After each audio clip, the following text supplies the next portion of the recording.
Let's talk about a guy. The Juan Soto looming free agency saga continues. So, Britt, what do you think Soto will value the most when he's considering teams during the free agency process?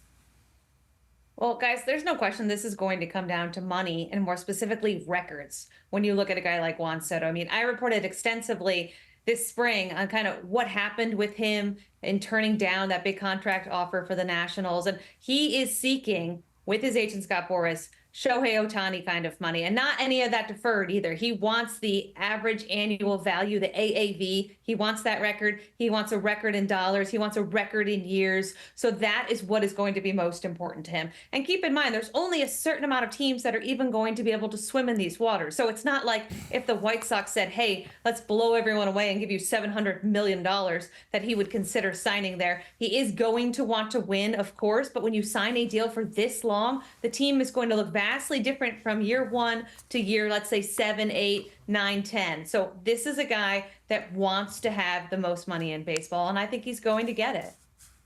Hannah, Jeff Passan suggested yesterday that it could come down to the Mets and the Yankees. So do you think Soto's free agency will turn into just a straight bidding war between the two New York teams? I mean, those are two teams with a lot of money, right? I think it was Britt knows the Soto stuff so well, and you referenced the Shohei Ohtani's deferred money and how if you say Soto's looking for not deferred money, Soto's looking for not deferred money. So that was nice of Shohei to defer all that money. Maybe the Dodgers can actually get into the mix as well. They've got some AAV to throw around. I don't know. I mean, every big market team should be in on Soto. This is sort of gets lost when we just talk about the numbers and the how many millions and $500 million, but he's so young. So this is what we're sort of saying at the end, like this is going to be a really long deal. This is not, this is a deal for whatever window your team thinks they could contend in.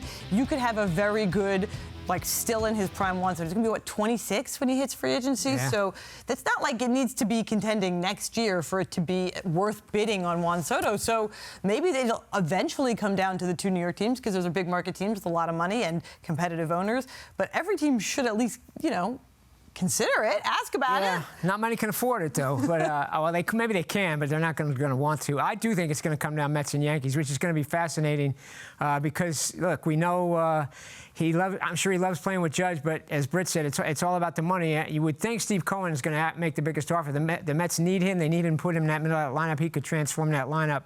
And then the Yankees, obviously, can Hal Steinbrenner really afford to let him go? I mean, his fans would go crazy. So it's going to be something because he obviously makes so much difference in either lineup that he's going to be in.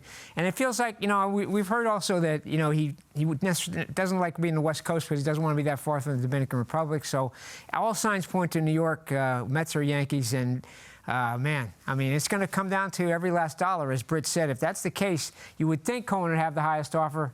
But it's all about what Hal Steinbrenner is going to do.